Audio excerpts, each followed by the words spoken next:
bienvenue sur Encore une page! Cette semaine, je vais vous parler du Pumpkin Autumn Challenge, un challenge littéraire que je me suis lancé cet automne. Le Pumpkin Autumn Challenge, c'est un défi qui a été créé par Guimaude Terrier, c'est une booktubeuse française, dans le but de nous amener à lire plus de romans en lien avec l'automne, nous mettre dans cette ambiance-là. Et comment ça fonctionne, c'est qu'il y a 13 sous-catégories divisées en 4 menus et tu en lis le nombre que tu veux. Moi, mon objectif en me lançant ce défi-là, c'était de le faire. Genre juste de l'essayer, voir un livre, 2 livres. C'est comme ça que j'ai commencé. Puis là, je me suis rendu compte que c'était quand même possible pour moi d'essayer de lire toutes les catégories, ce que j'ai réussi à faire. Donc aujourd'hui, je vais vous présenter le bilan de mes lectures du Pumpkin Autumn Challenge, ce qui veut dire 13 livres que je vais vous présenter dans cette vidéo-ci. Le premier menu du Pumpkin Autumn Challenge, c'est Automne frissonnant. Et là, il faut lire des livres qui sont en lien avec l'intrigue, le policier, l'horreur, ce genre-là. La première sous-catégorie s'appelle « Tu n'en reviendras pas ». Et pour cette catégorie-là, il faut lire des livres d'angoisse, horreur, épouvante, thriller, policier ou même vampire. Je n'ai pas lu ça. Moi, j'ai lu 51-50 rue des Ormes de Patrick Sénécal, publié aux éditions À lire. Dans 51-50 rue des Ormes, on va suivre Yannick Bérubé, qui est un nowhere, là, une personne qui a pas vraiment de... Tu sais, on s'en fout un peu, là, une personne ordinaire, qui se promène en vélo dans une rue et a une crevaison ou un accident. Et là, il va rentrer dans une maison pour appeler un taxi ou les ambulances, ou je sais pas trop, tu sais, s'aider. Et il va voir des choses qu'il ne devrait pas voir dans cette maison-là.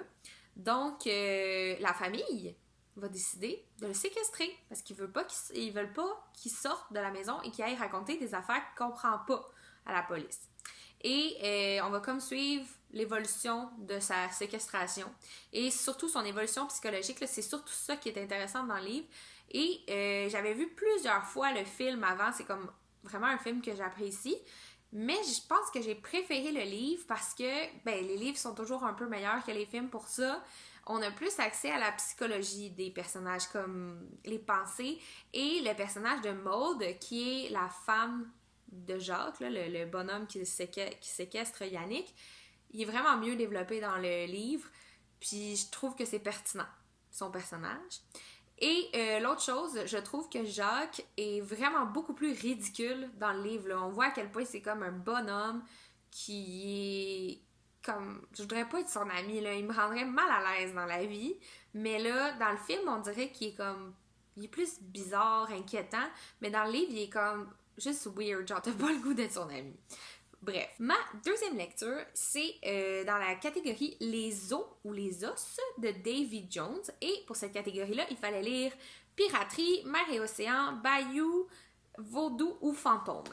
Moi, j'ai un peu triché. J'ai lu Lac Adélard de François Blais, publié à la courte échelle. Et c'est Lac Adélard, ça se passe pas en mer et océan, ça se passe dans un lac. Mais en gros, c'est 2 adolescents qui vont parler d'une légende autour d'un lac près de chez eux et vont mener une sorte d'enquête pour découvrir si cette légende-là est vraie ou pas. Ils vont découvrir aussi qu'il y a d'autres affaires alentour de la légende qui sont peut-être encore très actives dans leur vie et dans leur entourage. Et il y a beaucoup d'allers-retours avec le passé, le présent, puis j'ai trouvé... ça m'a vraiment plu, ça. C'est un livre qui est jeunesse, pour 11 ans et plus, qui s'est qualifié d'horreur, mais moi, je dirais vraiment plus comme intrigue, là. C'est pas...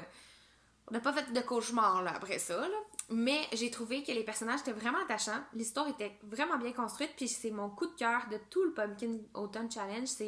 J'ai adoré ce livre-là. Je l'ai même offert à mon filleul tellement que je l'ai aimé. La troisième catégorie, c'est les freaks, c'est chic.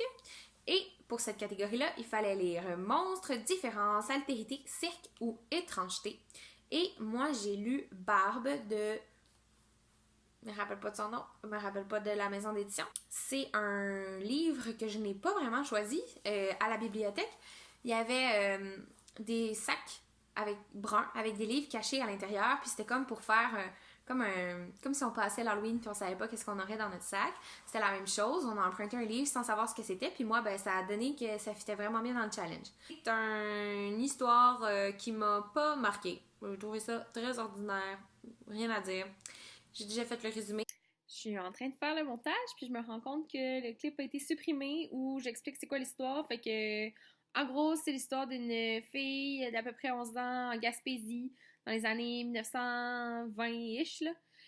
Puis elle découvre avec la puberté qu'elle a du poil au menton et là sa mère ça lui fait honte donc elle essaie de la cacher du reste du village puis là elle va vivre beaucoup de frustration, elle va venir à s'enfuir puis c'est un peu le roman de sa fuite, de sa fugue. Voilà. Le prochain menu, c'est Automne enchanteur, où c'est des romans plus sur la nature, les animaux, les esprits, les fées, gna gna gna, la magie. Quelque chose qui me plaît moins en général. Donc, la première sous-catégorie, c'était Down by the Sally Gardens. Et pour cette catégorie-là, il fallait lire de la poésie, gothique, romance ou romanesque. Fait que moi, j'ai lu un roman. Je l'ai juste foutu dans cette catégorie-là. Et c'était Les villes disparues par Laurence Olivier, publié chez Les Arbres Rouges. En même temps, j'ai fait un livre québécois par mois avec ce livre-là, parce que je devais lire pour le défi du fil rouge. C'était un livre publié chez les éditions Les Arbres Rouges. J'ai trouvé que c'était très ordinaire. Il n'y a rien qui m'a marqué de ça. Dans le fond, c'est une histoire par fragments. Il y a plusieurs personnages, les vies sont entrecroisées, mais c'est comme une histoire où il y a une fugue, mais c'est très flou dans ma tête. Ça m'a pas du tout accroché. Ça m'a pas pris de temps le lire, mais c'est correct. Genre, ça m'aurait pas tenté de passer une semaine là-dessus. Prochaine sous-catégorie, c'est Mon voisin, le Kodama, où il fallait lire de nature writing, avec des animaux, des esprits, des légendes, de la forêt, des choses comme ça. Moi, j'ai lu Un thé dans la toundra de Joséphine Bacon, je sais pas certaine de comment on le dit, publié chez Mémoire d'un crier. Ça aussi, ça comptait pour un livre québécois pour le fil rouge, mais c'était celui du mois de septembre. Ça, c'est un recueil de poésie qui est en français et en inou. Et c'est vraiment touchant, là. Ça parle de son lien avec la nature, les traditions, la spiritualité, je sais pas si c'est le bon mot, là, mais la spiritualité autochtone, inou. J'espère que je fais pas un faux pas en disant ça. Il y avait beaucoup de descriptions magnifiques de la forêt boréale, de la toundra, ça porte bien son nom. Il y avait un rapport aux racines de sa famille et de sa communauté. J'ai beaucoup aimé, mais j'avoue que ça m'a pas... Je me rappelle pas vraiment trop. Il y a comme pas un poème qui me trotte en tête. C'est ça, je l'ai lu, c'est passé, c'est ça. Prochaine sous-catégorie, c'est Misty Days, où on devait lire quelque chose en lien avec les dieux, les déesses, les croyances. Et moi, j'ai lu Retour aux sources de Zuo Hazm. Je suis pas certaine de comment on le dit. C'était un manga, c'est le premier manga que j'ai lu. En gros, c'est l'histoire de deux personnages, j'ai encore oublié leur nom, qui se préparent pour une cérémonie à l'honneur des dieux. Ça se passe à Taipei. Se sont préparés, je me suis sentie vraiment cruche parce que j'ai commencé à lire le manga. Oui, je sais, il faut le lire à l'envers, mais comme dans les pages, je le lisais pas comme il faut, là. J'avais de la misère. En tout cas, quand j'ai commencé à bien le lire, ça allait mieux. Mais je trouvais ça un peu... ça restait en surface pour moi.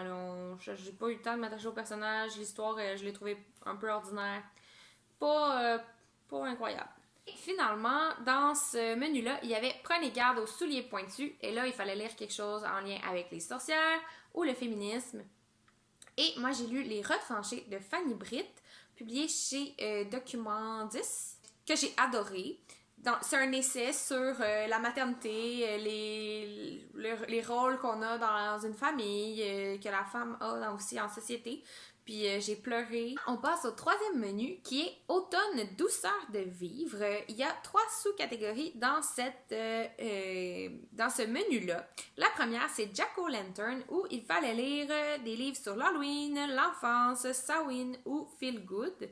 J'ai lu Nos plus grands frissons de Anne-M. Martin. C'est comme un remake du Club des Babysitters, mais en fait, c'est plus comme une actualisation des... ils ont changé quelques noms, puis c'est un petit peu plus... Ça fait moins années 90, mais c'était 3 récits qui se passaient comme dans le temps de l'Halloween ou en lien avec des trucs mystérieux. C'était vraiment plaisant pour moi de lire ça, parce que je les ai presque toutes lues quand j'étais jeune. Si je les ai pas toutes lues, c'était la seule chose qu'il y avait à la bibliothèque de ma petite ville. Donc, j'ai passé comme 2 ou 3 étés à lire que des babysitters. Et là, j'étais comme vraiment contente de retrouver ces personnages-là. Puis, tu sais, j'avais un peu oublié. Fait que là, revoir, ah oui, c'est vrai, elle était comme ça, puis ses parents étaient séparés, puis là, c'était passé telle autre chose. Comme, ça m'a fait plaisir, puis ça m'a ramené vraiment quand j'avais leur âge à peu près, puis que je voulais, moi aussi, tu sais, me lancer en affaires, puis garder des enfants comme elle. Mais genre, j'en gardais, mais je n'étais pas le club des babysitters. Fait que, bref, j'ai beaucoup aimé ça, retomber là-dedans. L'autre sous-catégorie, c'est l'autre mère, où il fallait lire des livres en lien avec la famille, l'amitié, les faux-semblants ou l'illusion. Et là, j'ai lu L'autre gifle de Roxane Bouchard, publié chez Typo, si je me trompe pas. Ça fait longtemps que je l'ai lu, là. C'était comme au mois de septembre. Mais en gros, c'est l'histoire d'une gifle dans une famille, à quel moment qu'elle va se donner, puis si elle était méritée ou pas. Et on va suivre un peu comme un personnage qui est pas très attachant. Il est comme... Ça va pas, là. Il se prend pour un autre, puis il abuse un peu, là, tu sais. Puis là, il y a comme sa mère qui a son tempérament, puis elle est donc fière de son gars qui est vraiment de la merde. Et... c'est ça, le gars, il va avoir plusieurs plans avec plusieurs filles, puis ça fait pas leur affaire. Puis là, on pense que la gifle, elle va aller au gars tout le long du livre, puis elle ira peut-être pas au gars, ou elle ira au gars. Je me rappelle même plus qu'est-ce qui s'est passé. Fait que, tu sais, toute l'histoire tourne autour de cette gifle-là, puis le punch, je me rappelle même pas c'est qui l'a reçu. Fait que ça vous donne une idée de si j'ai apprécié ou pas ma lecture. Dernière catégorie de Automne douceur de vivre, c'était un cinnamon roll et un chai latte pour emporter, s'il vous plaît. Ça fait très français, je trouve, comme titre. Il fallait lire une nouvelle ou un recueil de nouvelles. Et moi, j'ai lu 3 nouvelles dans le recueil de nouvelles de Théophile Gautier. C'est ma meilleure amie Caroline qui m'avait passé ce livre-là. Elle m'avait conseillé comme 3 ou 4 nouvelles. C'est celles que j'ai lues. Puis j'ai vraiment apprécié ces nouvelles-là, mais je trouvais qu'ils se ressemblaient beaucoup dans leur forme. Là, je ne vais pas les raconter parce qu'une nouvelle, c'est déjà court. Fait que si je vous les résume, tu sais... Mais c'était toujours mystérieux, toujours il y avait des disparitions, des apparitions, des choses mystiques des fois. Et on dirait qu'après 3 ou 4, après 3, là, j'étais comme ok, je sais qu'est-ce qui va se passer à la fin parce que ça se passe de même depuis 3 nouvelles. Puis la 4e, c'était encore un peu ça. Fait que là, tu sais, j'ai beaucoup apprécié les nouvelles, mais j'avais pas envie d'en lire plus parce que j'avais l'impression qu'il devenait un peu prévisible, mais j'avoue que j'ai lu les plus courtes. Il y en avait qui faisaient presque 100 pages. Fait que je me dis, peut-être qu'en 100 pages, ce serait pas le même punch, mais je le saurais pas. Dernier menu du Pumpkin Autumn Challenge, c'était Automne Astral. Et ça, c'était un menu un peu... science-fiction, rêve, ésotérisme et compagnie. Quelque chose que je lis jamais. Fait que voilà, ça c'est cette catégorie-là que je traîne.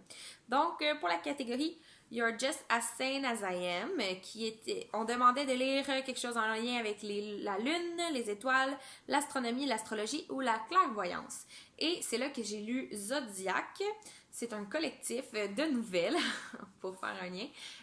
C'est 12 autrices qui qui écrivent selon leur signe quelque chose. C'est pas obligé, il n'y avait pas de thème commun entre les nouvelles, ce que j'aurais apprécié, je crois, parce que là, ça m'aurait fait voir comme 12 façons différentes d'aborder le même thème. Mais là, c'était très disparate.